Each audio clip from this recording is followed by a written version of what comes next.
The document arrived under seal, stamped with the authority of the crown, and opened in a room where even senior courtiers reportedly fell silent.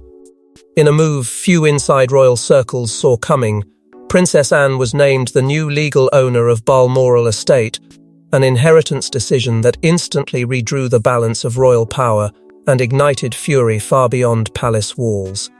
Before we go deeper into what this really means for the royal family, make sure to subscribe so you don't miss a single update. What made this moment so explosive was not simply the transfer itself, but what Balmoral has always represented inside the monarchy. This was never just another royal residence to be passed between family members. Balmoral is the emotional fortress of the crown, the Highland sanctum where generations of monarchs sought refuge from public duty, where Queen Elizabeth II was said to feel most at peace, and where some of the monarchy's most guarded decisions were quietly shaped beyond the reach of Parliament or press.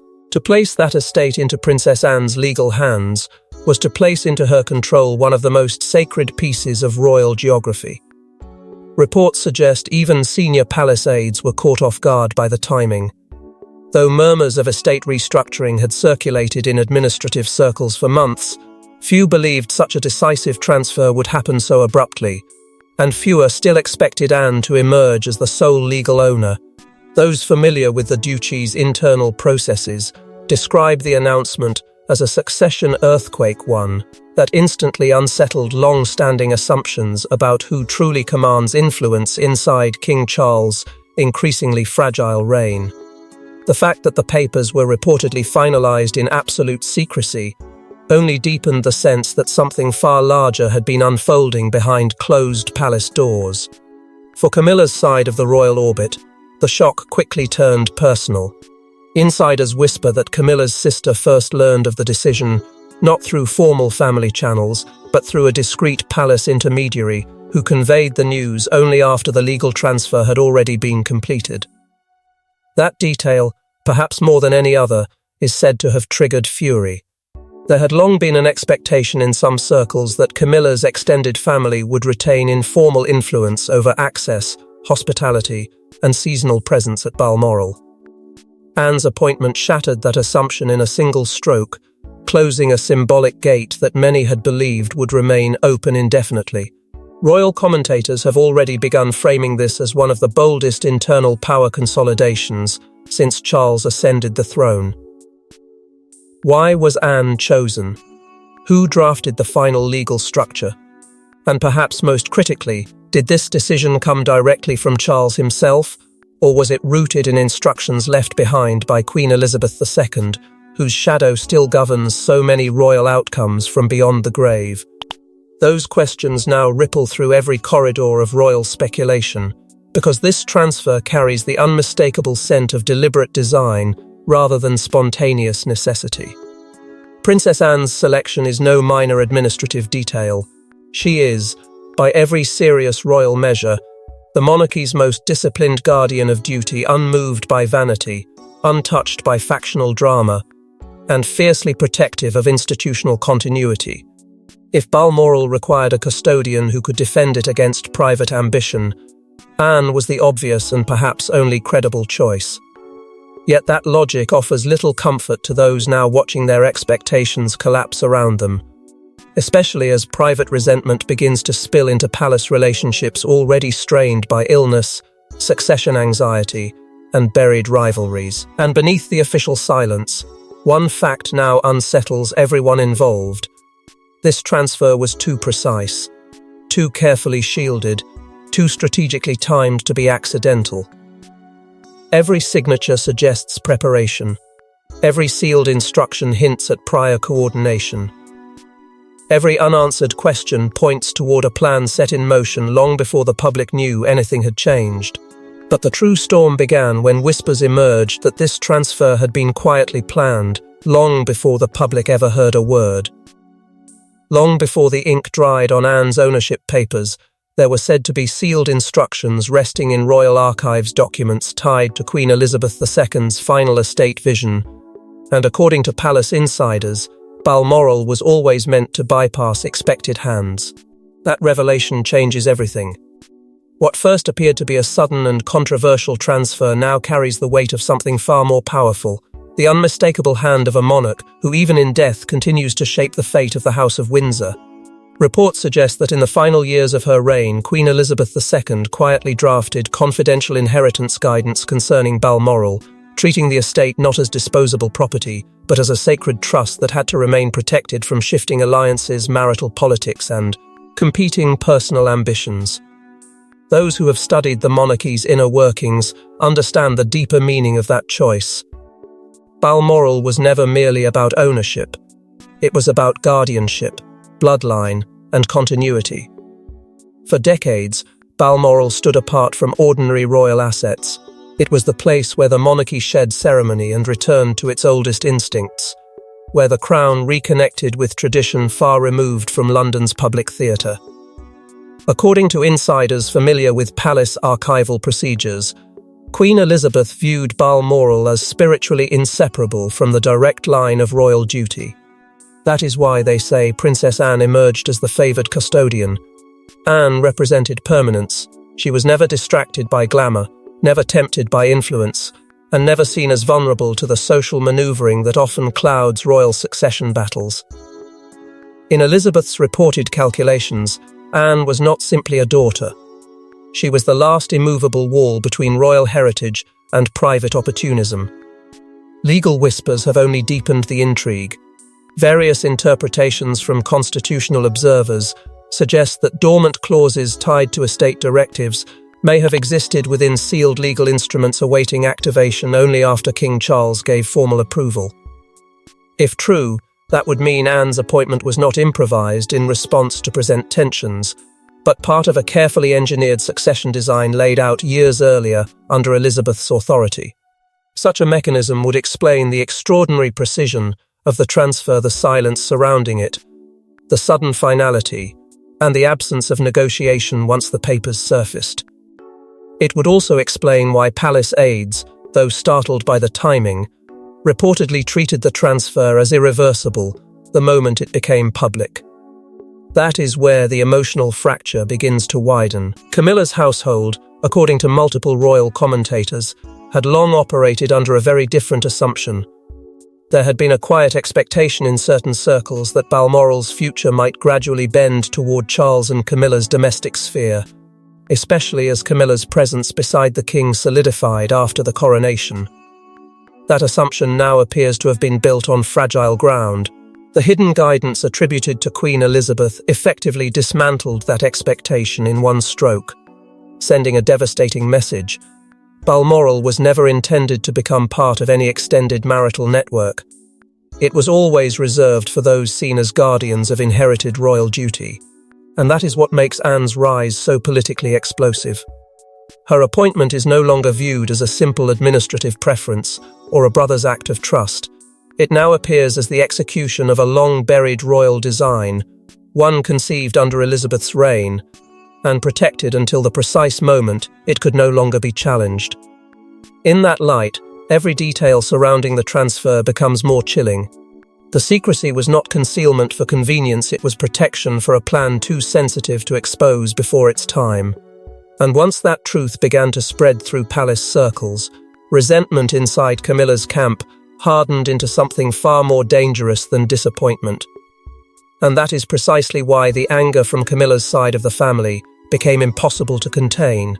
What should have remained a private royal property adjustment quickly turned personal when Camilla's sister, long believed to enjoy privileged informal access to royal estates, reported exploded in fury after realizing Balmoral was now beyond her family's reach forever. The anger did not begin as a quiet disappointment. According to insiders whispering from within palace administrative circles, the reaction was immediate, emotional, and impossible to disguise. For years, Camilla's sister had reportedly viewed Balmoral not merely as one of the crown's private estates, but as a symbolic extension of Camilla's standing inside the monarchy, a place where influence, access, and informal family proximity might eventually translate into deeper social legitimacy. That belief, however unspoken, had apparently taken root over time. Anne's legal takeover shattered it in a single blow, replacing expectation with humiliation. Reports suggest that within hours of the ownership revelation, furious calls were placed to palace intermediaries, legal advisors, and trusted private aides in an attempt to understand how such a monumental decision had been made without warning. The deeper wound was not simply that Balmoral had been lost to Anne. It was that Camilla's branch of the family had been excluded so completely from the process that they were left hearing about it only after the decision had become irreversible. In royal circles, exclusion carries a meaning sharper than rejection.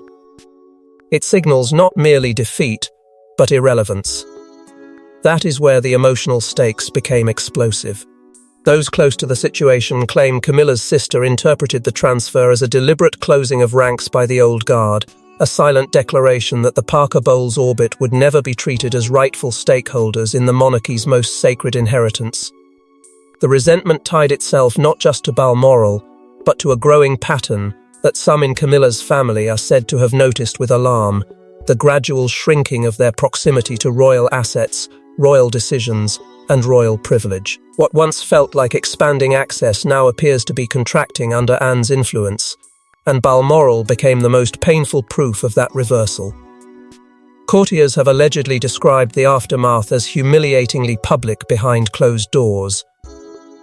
Though no official statement was ever made, the emotional spillover reportedly reached multiple palace departments, forcing senior staff to intervene before tensions escalated into something even more damaging.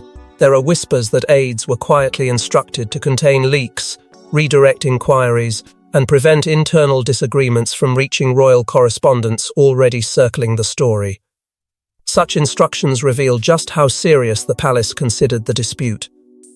When staff are ordered to suppress the sound of anger rather than address its cause, it often means the conflict has touched a nerve too dangerous to expose.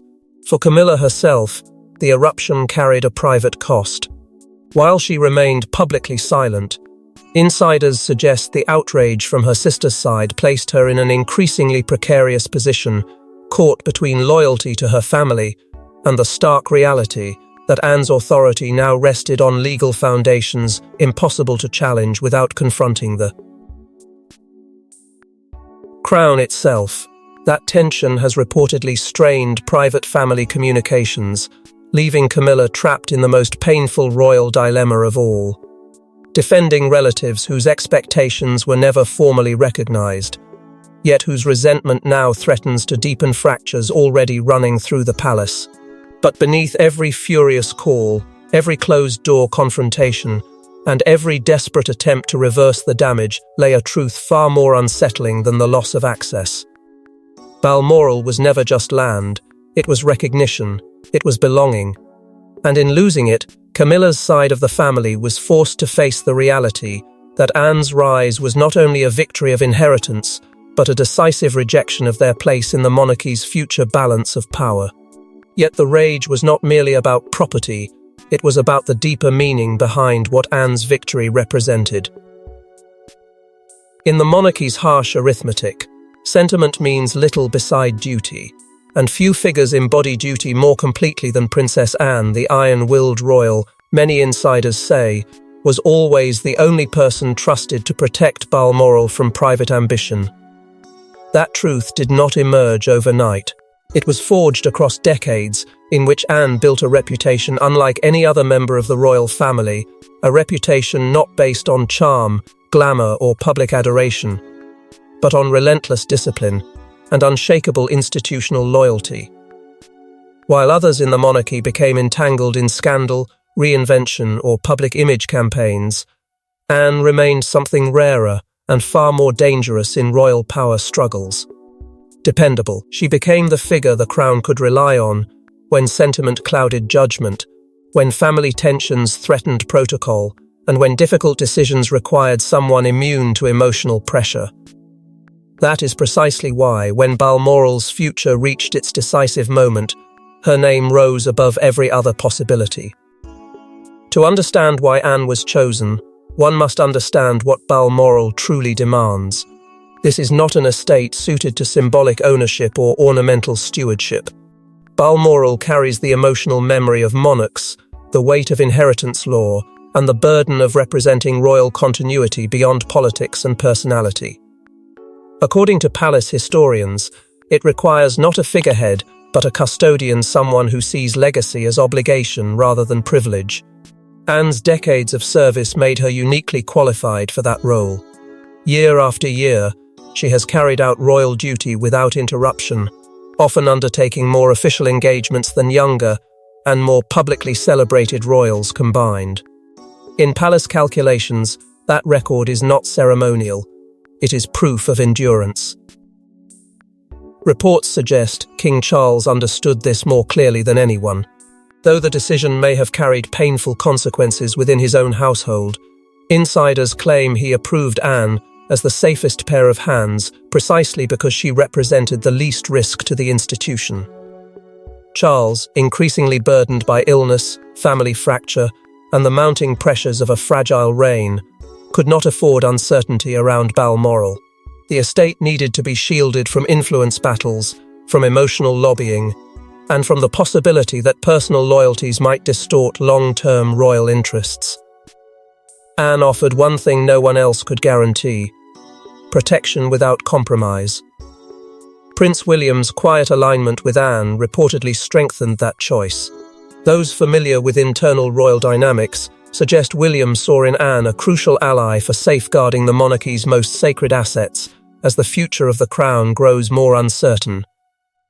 His support was not merely about Balmoral itself, but about preserving a principle that royal inheritance must remain anchored in stewardship, not absorbed into competing family networks shaped by marriage or social access. In that sense, Anne's rise signals something larger than a property transfer. It marks the consolidation of an old guard philosophy in which bloodline duty outweighs personal alliance, and institutional trust outweighs domestic convenience. Palace historians have increasingly described the move in one stark phrase: duty over personal alliance. That phrase cuts to the heart of why Camilla's camp now finds itself isolated. Anne was not chosen because she was easier to favour. She was chosen because she could not be bent. She carries no appetite for factional compromise, no need to appease extended family resentment, and no tolerance for blurred lines between royal legacy and private expectation.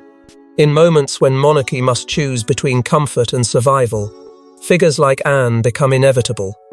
And once the papers were signed, that inevitability turned into action. Because for all the outrage her appointment provoked, Anne had no intention of pausing to soothe wounded feelings. The moment control passed into her hands, she began to make it unmistakably clear that Balmoral now answered to a very different authority. But once Anne assumed control, her first actions reportedly sent an unmistakable signal to Camilla's entire circle. No shouting, no spectacle, just signatures, directives, and silent enforcement. Within days of becoming legal owner, Anne reportedly initiated a Balmoral administrative reset that insiders now call one of the coldest royal property restructurings in recent memory. There were no dramatic confrontations, no public statements, no outward display of conflict. That was precisely what made Anne's response so formidable.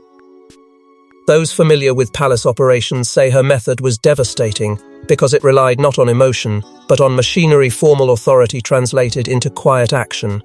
Under her command, Balmoral ceased to function as a loosely influenced royal sanctuary shaped by informal access and personal relationships. It became, almost overnight, a fortress of rules. Every change carried the unmistakable mark of Anne's governing style, precise, unemotional, and impossible to reverse once enacted. The first signs of that shift reportedly emerged through the estate's guest access lists. Sources close to Balmoral administrative staff suggest that long-standing discretionary invitations once extended through informal royal channels were suddenly reviewed under Anne's direct authority. Names that had moved freely through seasonal gatherings, private retreats, and family-hosted weekends were allegedly flagged, reconsidered, or removed altogether. Though no public explanation accompanied these revisions, insiders understood their meaning immediately. Access that had once depended on proximity to Camilla's extended family network was no longer protected by custom. Under Anne, precedent meant nothing if it lacked constitutional legitimacy. That change struck hardest at the informal privileges long associated with Camilla's wider circle. Reports suggest members of her extended family, who had grown accustomed to certain courtesies surrounding Balmoral hospitality, found those assumptions abruptly invalidated. Invitations became conditional. Seasonal accommodations were re-evaluated. Even long-standing expectations tied to hunting weekends, private stays, and estate-hosted gatherings were reportedly suspended pending new protocol review. What had once been treated as inherited familiarity was now recast as unauthorized entitlement. In royal terms, that was not merely a procedural correction. It was a deliberate stripping away of unofficial influence. At the same time, Anne is said to have tightened the estate's hospitality channels under newly reinforced protocol rules.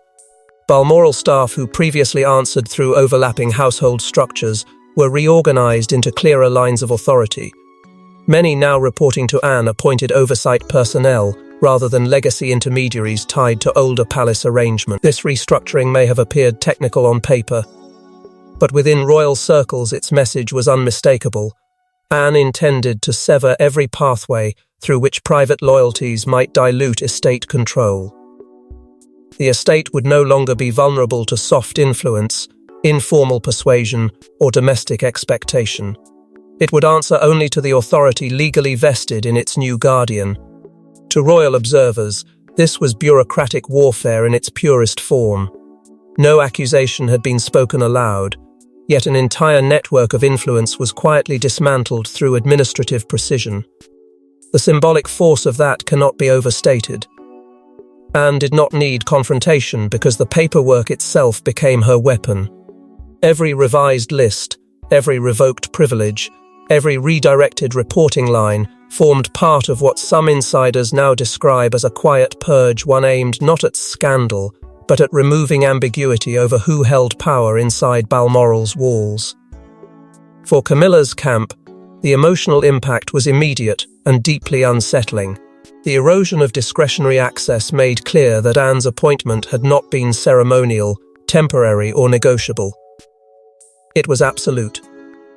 The old assumptions were collapsing one by one, and no amount of private frustration could halt the process. Each silent directive reinforced the same chilling reality: Balmoral had entered a new era, and that era had no space for inherited informal privilege. Yet as Anne tightened her grip and Balmoral's inner circle narrowed with each passing directive, the pressure did not remain confined to the estate. The consequences were now moving upward toward the king himself, where private loyalty and royal duty were about to collide in ways far more painful than anyone inside the palace had anticipated. And as Balmoral's gates quietly narrowed, King Charles found himself trapped between family loyalty and institutional survival. For King Charles, Balmoral was never just an estate, it was memory, refuge, and inheritance wrapped into one. Yet now, as Anne and Camilla's family stood on opposite sides of a widening divide, he was forced into the most painful role of all: silent mediator. Few places in royal life carry the emotional gravity Balmoral holds for Charles. It is bound to the earliest memories of his mother, to summers shaped by royal ritual and private family bonds, and to the quieter identity he has always tried to preserve beneath the weight of kingship. That is what makes this conflict so deeply personal. The decision to approve Anne's ownership was not merely administrative. It was a choice that placed Charles in direct collision with the two most sensitive loyalties in his life: his duty to protect the crown's continuity and his responsibility to preserve peace within his own marriage. According to palace insiders, he understood from the beginning that endorsing Anne's claim would provoke outrage from Camilla's side. Yet he signed anyway. Reports suggest Charles made that decision with full awareness of the backlash it would trigger, but also with the conviction that Balmoral could not be allowed to drift into ambiguity. In the fragile atmosphere surrounding his reign, already burdened by illness, succession pressure, and relentless scrutiny, he could not risk a prolonged inheritance struggle over one of the monarchy's most sacred estates. Those familiar with internal palace calculations claim Charles viewed Anne as the only figure capable of stabilizing Balmoral without inviting wider institutional risk. That judgment may have been cold, but it was unmistakably monarchy first, a calculation rooted not in family harmony, but in preservation of the crown's long-term structure. What makes his position so agonizing is the silence he has maintained since the transfer. Sources close to royal household staff suggest Charles deliberately avoided any public confrontation with Camilla over the matter, choosing restraint over open disagreement even as tensions intensified behind closed doors. That silence has become one of the most telling features of the crisis. In royal life, silence is rarely neutral. It is interpreted, weighed, and decoded. And in this case, many within palace circles have read Charles's refusal to challenge Anne as tacit endorsement of her authority. By saying nothing, he may have said everything. That silence has reportedly carried a heavy emotional cost.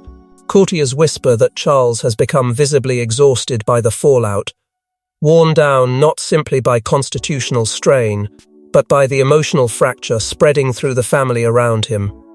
His illness has already made every major decision more difficult, compressing royal responsibility into moments where time, strength, and emotional reserves are all in shorter supply. Balmoral has become yet another burden layered atop a reign already defined by instability. Every private complaint from Camilla's camp, every ripple of resentment from her family, now lands on a monarch whose capacity to absorb conflict is increasingly limited.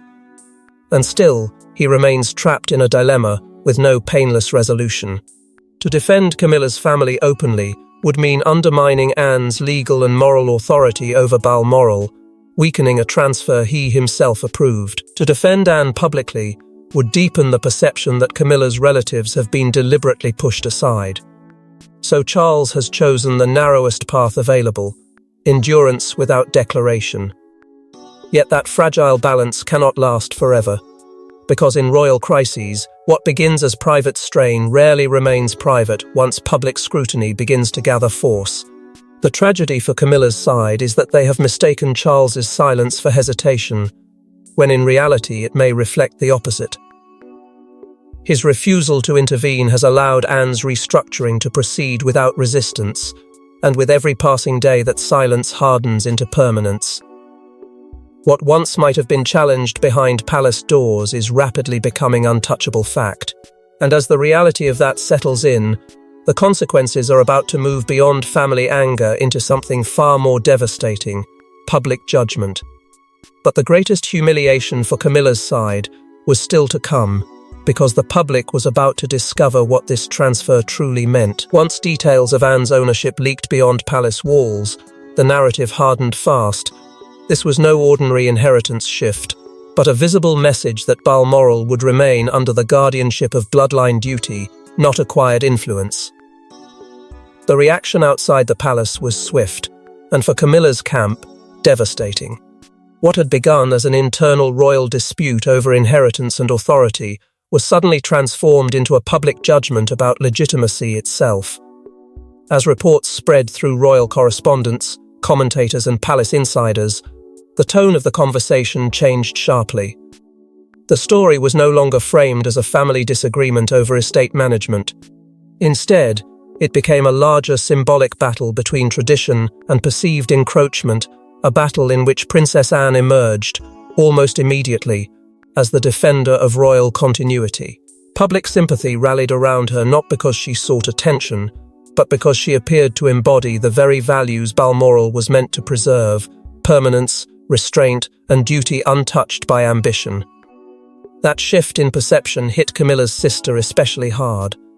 Media voices increasingly cast her not as a wronged insider, but as an outsider protesting boundaries she was never formally entitled to cross. Royal commentators began emphasizing one uncomfortable truth after another: Balmoral had always belonged to the crown's direct custodial tradition, and Anne's inheritance aligned with that principle in ways Camilla's extended family simply could not claim. In the harsh glare of public interpretation, Frustration from Camilla's side began to look less like understandable grievance and more like resentment born from overreach. That distinction altered everything. Once public opinion starts treating private anger as entitlement, sympathy evaporates with brutal speed. Commentators seized on the contrast between Anne's unquestioned legitimacy and what many now described as inflated expectations within Camilla's wider circle. Anne's decades of service, her lifelong loyalty to the institution, and her deep association with royal continuity gave her a moral authority that no counter-argument could easily weaken. Against that backdrop, any suggestion that Balmoral should have remained accessible through Camilla's family connections began to appear politically tone-deaf and emotionally misplaced. The deeper the story spread, the clearer the public framing became. Anne represented inheritance anchored in bloodline duty, while Camilla's relatives were increasingly portrayed as figures demanding influence without constitutional standing. The palace itself only intensified that narrative by refusing to intervene publicly. Its silence, rather than calming speculation, magnified intrigue. Each unanswered press inquiry, each withheld clarification, and each carefully neutral statement from royal spokespeople added fuel to the impression that Anne's position was not merely secure, but institutionally protected.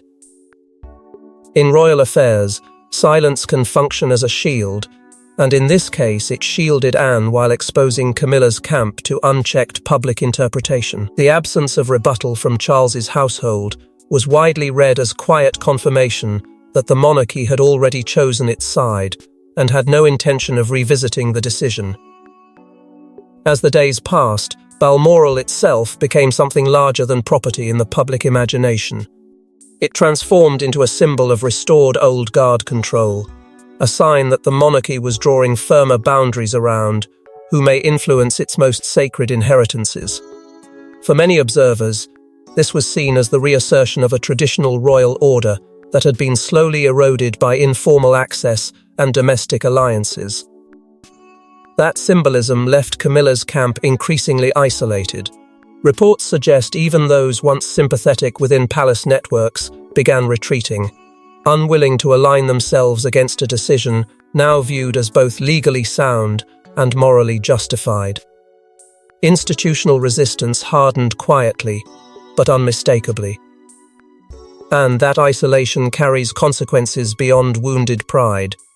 Because once the public accepts that Balmoral was reclaimed as part of a larger restoration of royal control, another question inevitably begins to surface, one that sends unease through every faction still holding influence around the crown. If Balmoral was the first boundary redrawn, what other boundaries might soon follow? And behind all of it lingered one unsettling question: was this only the first estate to change hands? Balmoral may be the headline, but insiders warn it could be only the opening move in a broader royal recalibration, one in which Anne, William and the Old Guard quietly reclaim control over the monarchy's most sacred geography. What now appears to the public as a single dramatic inheritance dispute is, according to those watching palace dynamics closely, part of something far larger and far more deliberate. Balmoral is not being viewed in isolation inside royal circles.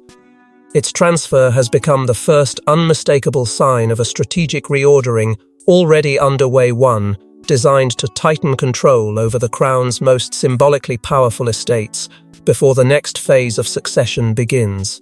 Analysts have begun openly speculating that if Balmoral could be repositioned under Anne's authority, then other holdings, especially Sandringham, and privately controlled royal residences tied to legacy inheritance, may soon face similar restructuring. That possibility has sent unease through every corner of the royal family, where access has long depended more on proximity than constitutional standing. At the center of this recalibration stands Princess Anne, whose elevation now signals more than personal trust.